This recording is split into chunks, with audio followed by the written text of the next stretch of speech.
Hello everyone. Today I'm here with yet another video. Today I'm going to teach you the poem by Robert Frost, Fire and Ice. I have made another video about Fire and Ice, and it's more of a text-based video, and I'll paste the link in the description box, you can see it. But this video I have made specifically for those students who want to understand the the poem in a better way, and we'll talk a lot about the poem in this video. Let us start. Let us start with an introduction of the author. Robert Frost. Robert Frost was he was an American. He went to England to live there for some time, and during the First World War, he was living in England, and during the World War only, after it started, he migrated to America. He went back to America. But by then, he had seen so much of England, and he loved the rural life of New England, the modern England, so much that he not only just he loved the life, at the same time he was very surprised at the atrocities committed by the ruling class or the industrialist class against these common people, that more and more he wanted to write about them more and more. And so almost all his poems bear a strange similarity, or they point towards this suppression of rural people in the hands of few powerful ones. And through symbolism, sometimes through direct reference, he talks about this rural life of New England more and more in his poems. So one such poem is this Fire and Ice. So let me just read it, and then we'll go for the description. Paraphrasing. Some say the world will end in fire, some say in ice. From what I have tasted of desire, I hold with those who favor fire. But if it had to perish twice, I think I know enough of hate to say that for destruction, ice is also great and would suffice. So the poem is a very short one, divided into 9 lines. Very short poem. But the meaning behind this poem is so deep, it's so deep that we really need to discuss that. When we look at the poem, the vocabulary, the words are not at all difficult. 1 or 2 words you may find which you might find difficult. Perish means die, and then there's another word, suffice means sufficient. So the vocabulary of the poem is not at all difficult. That was one more quality of Robert Frost. He never loved using, or he never used difficult words. He never used gorgeous vocabulary. He was not very fond of that. He was a man of very simple words, and he loved to use simple themes and simple language in his poems. So here also you won't find many hefty, big or difficult words at all. Now let's talk a little about Fire and Ice. What inspired the poem? What inspired Frost to write into writing this poem Fire and Ice? Every poet, every story writer, every poem has an inspiration. So what was the inspiration behind writing this beautiful poem? According to researchers, according to linguists, according to literature enthusiasts or researchers, basically there are 2 reported influences, 2 influences or 2 theories which might have influenced Frost into writing this poem. The first one, we won't be talking about it much, since I know you may not have heard about this. Dante was a writer, and he had written a book, Inferno. Now Inferno talked about hell and how human beings had to go through these 9 rings of fire, and they were dipped in icy water and all that. So Inferno really talks about hell and how a person has to go through hell. There are 9 rings and 9 rings and 9 lines in the poem, and so on and so forth. We are not going to talk about that, since you may not have heard it, and that would be going too deep into the inspiration part. But we are going to talk about the other inspiration. Basically, there was an astronomer named Mr. Harlow Shapley. He was an astronomer, a very famous astronomer. So Mr. Harlow Shapley was giving an interview in the year 1960.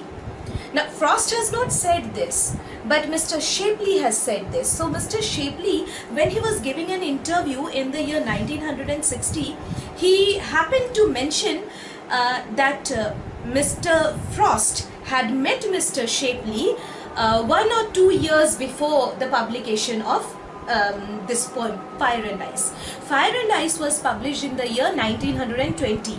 So Mr. Frost and Mr. Shapley must have met somewhere around 1919 or 18 or 17, somewhere around that. So during that conversation, Mr. Frost had asked Mr. Shapley that, since you are an astronomer, can you tell me how the world is going to come to an end? So Mr. Shapley was a person, he was an astronomer, he used to study these things, it was his profession to talk about, study these things, research these things. So he simply told Mr. Frost that the earth will either end in fire or it would end in ice. How it would end in fire? Because the sun is a star, and I'm sure many of you must be knowing this. The sun is a star, and the sun is getting older day by day, like it's getting older. So scientists say that in a few billion years the sun is going to explode. Every star explodes, every star has a lifespan. Every star is born, and then when its lifespan is complete, then it has to explode.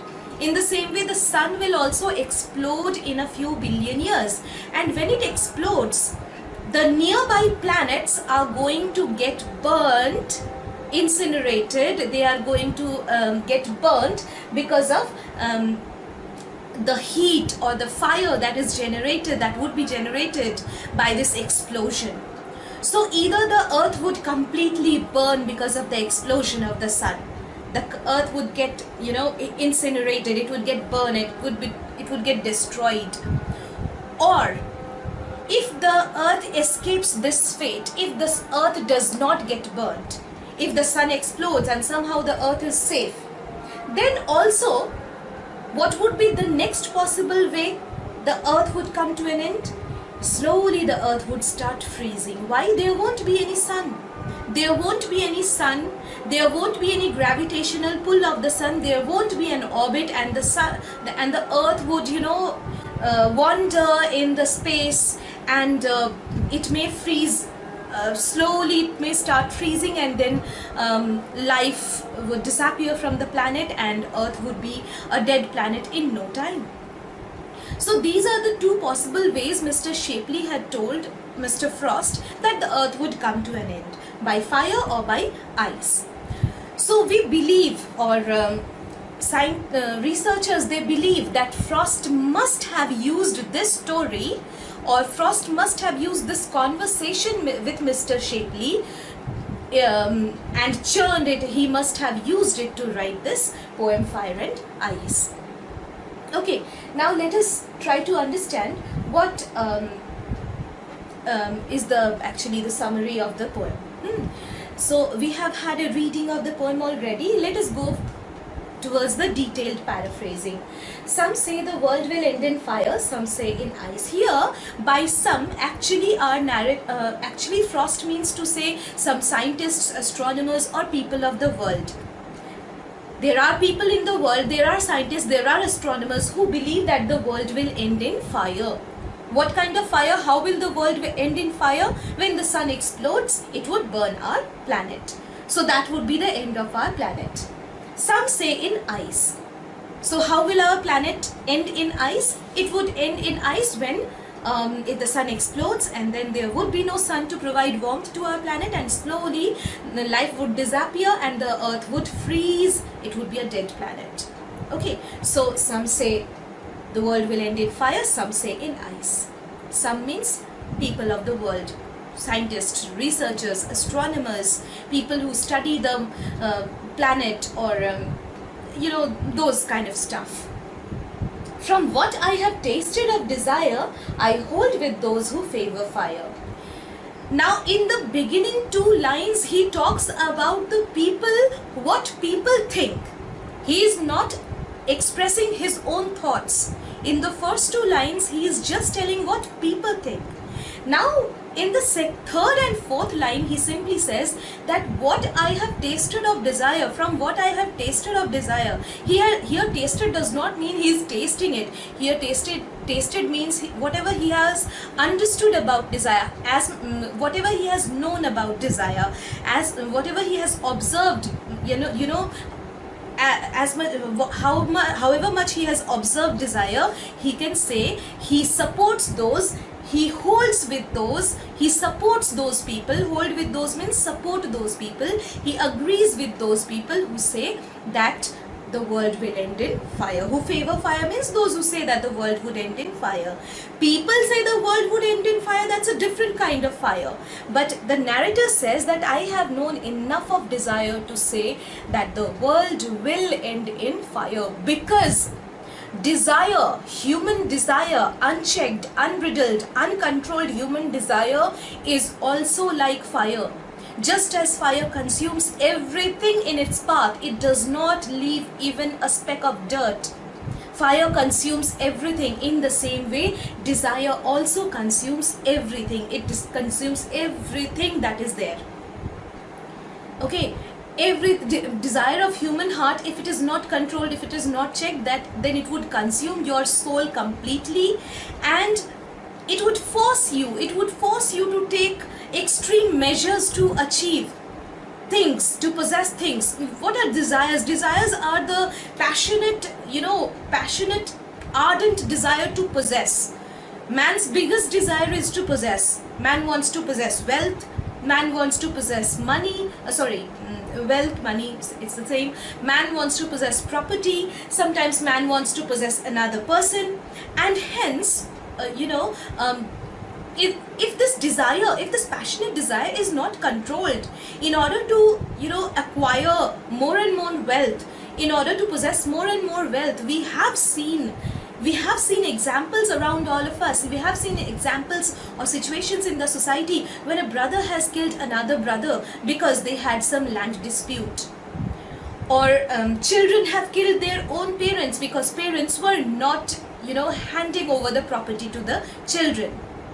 So this desire is so dangerous. It does not, it makes you indifferent. It does not make you feel anything. It makes you blind.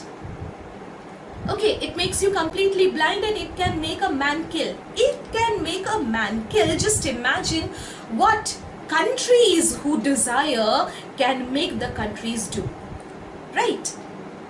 Desire, if a whole country starts desiring something, then what would happen? Right? Basically, Frost has observed the First World War so closely that he somehow hints towards the hints at the First World War in these lines. Basically, he wants to say that during the First World War, it was the desire of these countries to overpower other countries, which made them take extreme measures, due to which precious life, wealth, manpower, everything was lost. So much destruction was there, and these poor soldiers who were fighting, these poor soldiers who had nothing to do with this war, at the end of the day, it did not matter to them whether their country lost or whether their country won. It did not matter to them. At the end of the day, they would again go back to their home, to their families, and live the same impoverished life they had been living for all these years. It did not matter to them whether they were victorious or they lost. But these handful of men who desired power, who desired wealth, who desired overpowering other nations, their desire actually brought about a destruction, which was incomparable to any other at that time. Of course, we have the Second World War, which was at a, it was on a much bigger scale. But till then, First World War was the epitome of war. There had been no other war at such a massive level, and nobody had seen such destruction ever before, right? Because countries were involved, the whole world was involved in it, and it was because of the desire of a handful of people. However, so Frost wants to say that desire is so powerful if it is unchecked, that it would destroy the whole planet even before the actual fire can destroy. Desire is like fire, which is going to destroy the planet even before the actual fire can destroy, even before the sun can explode.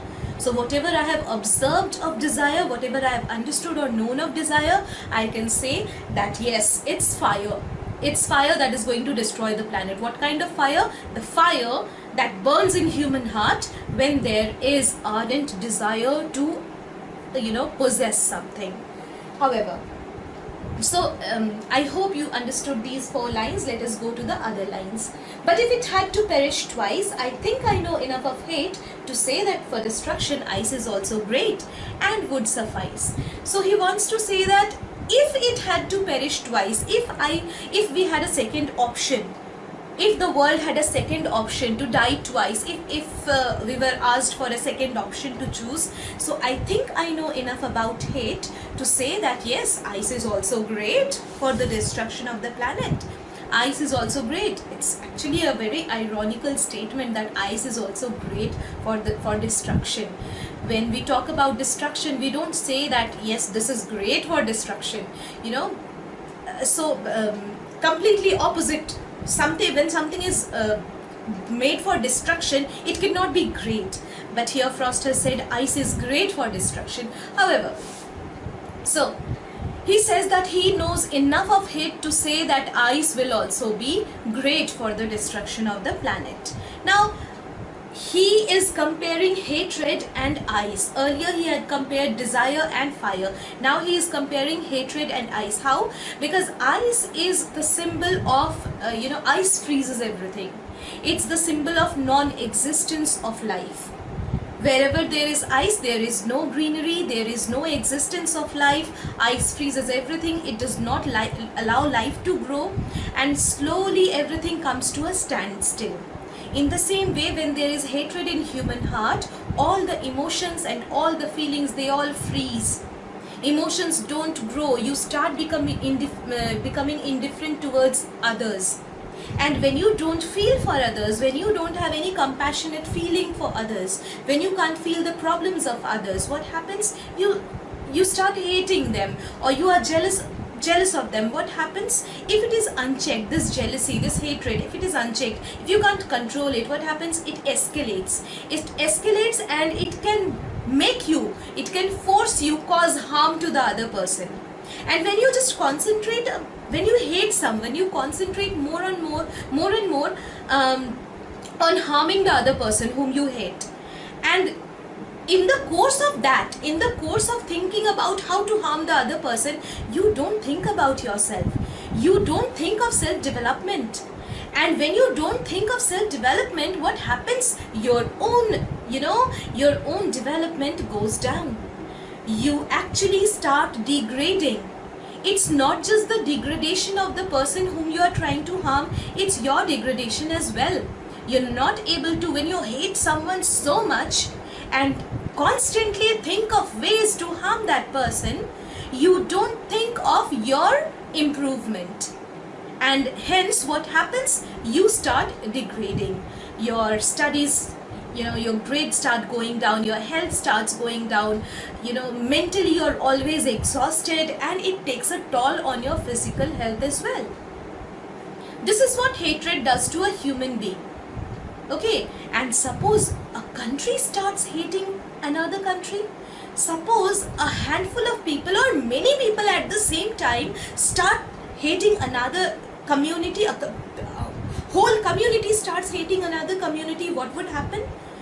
The destruction would be of a massive scale. Imagine the Second World War. Just remember, can you just take the example of Hitler? He hated the Jews so much. He had started hating the Jews since the First World War. Hitler was a soldier during the First World War, and he believed that it was because of the Jews that Germany had lost the First World War. And since then he had started hating the Jews like anything. For 20 years he planned and planned and planned. For 20 years he brought more like-minded people together. For 20 years he climbed the ladders of politics and in his own country. And for 20 years he brought together people and asked them to devise plans how to kill the Jews. He hated the Jews so much that he convinced everybody into thinking in the same way he used to think. He had a team of scientists, brilliant scientists, who could have achieved anything in the world, but they all were concentrating only and only on killing the Jews. How to kill the Jews? What kind of gas would be sufficient? What kind of gas would be good for killing so many people at the same time? What kind of gas chamber? How to make gas chambers? What kind of carriages to design? How many people to put in the carriages so that half of the people should die on their way to these concentration camps? How many concentration camps should be built? Okay, and how many what are the things that people in the concentration camps would be doing? And what intensity of labor should be there in the concentration camps so that slowly and slowly these people start dying? So they had planned the destruction of the Jews. Such was the power of hatred that two-thirds of the entire Jewish population was wiped from the face of the planet when Hitler was during the Second World War. So that is the power of hatred. And if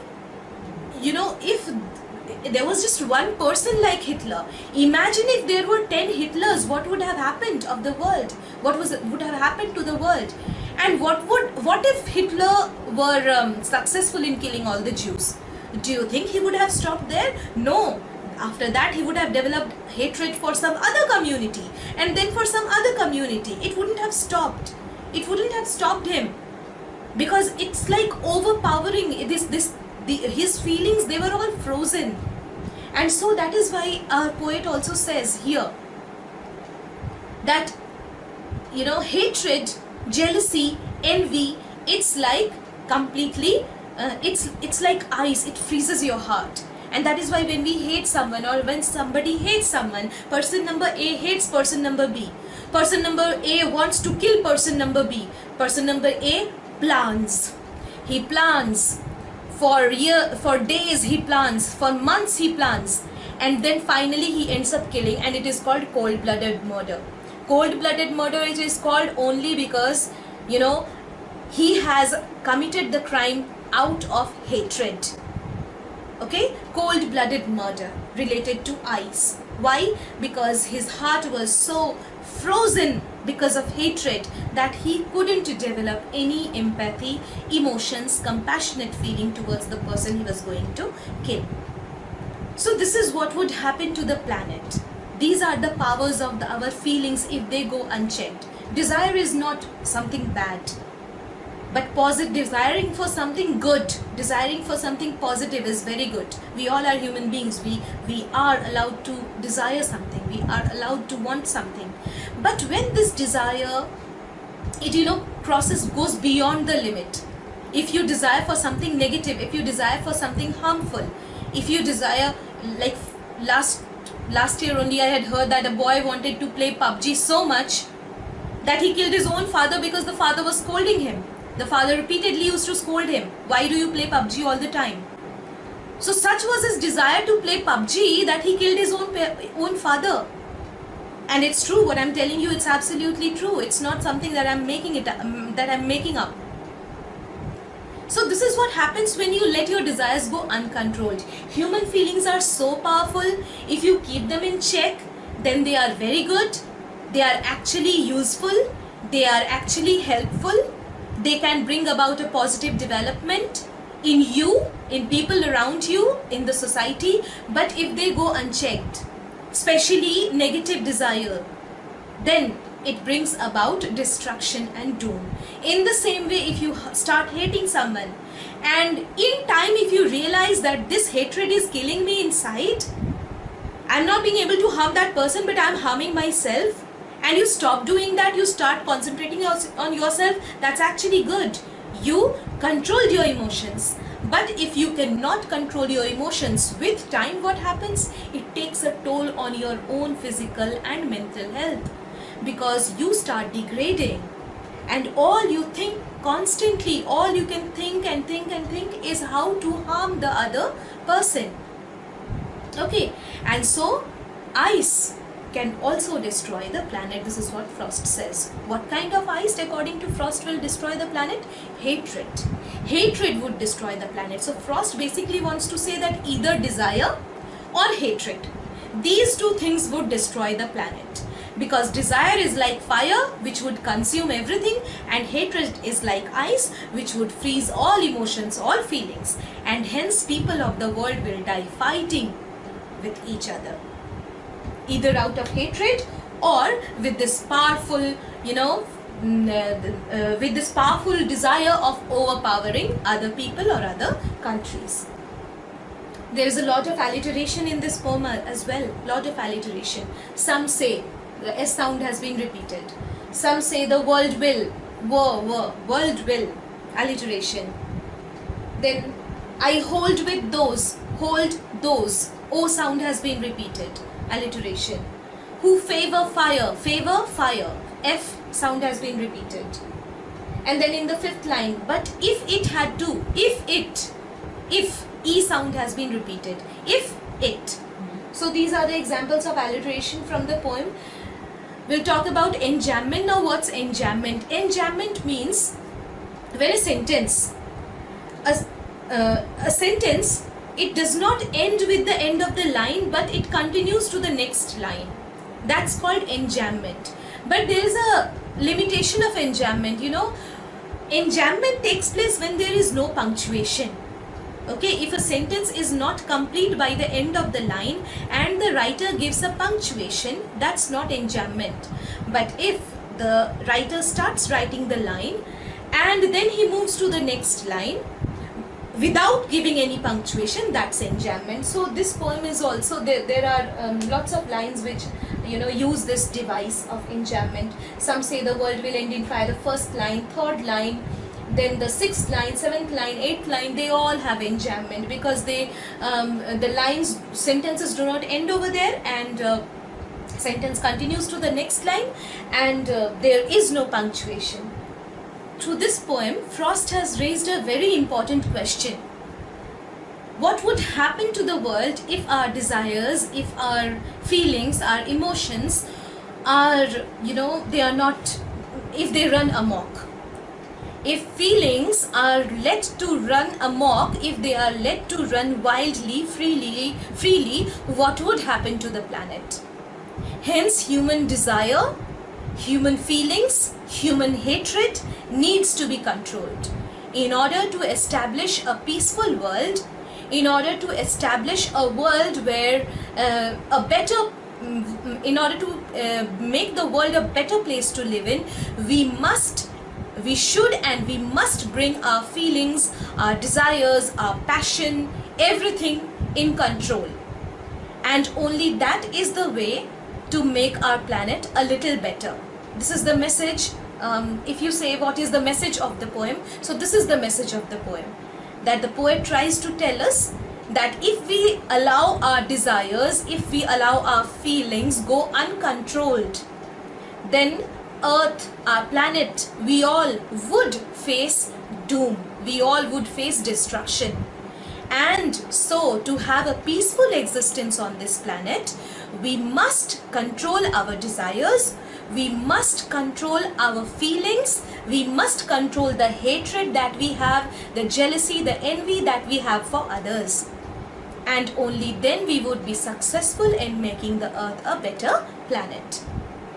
I hope this chapter was, I hope my explanation was enough for you. I hope you understood. There are so many more things to be discussed about this poem, so many more things. It's such a small poem, but it's such a deep and profound poem that one video is not enough for this. So I'll try to talk about those things in another video. Meanwhile, if you have any kind of questions or queries, or if you want to give some suggestions, please do that in the comment box. I will give the link of my other video related to this chapter in the description box. Please watch that also.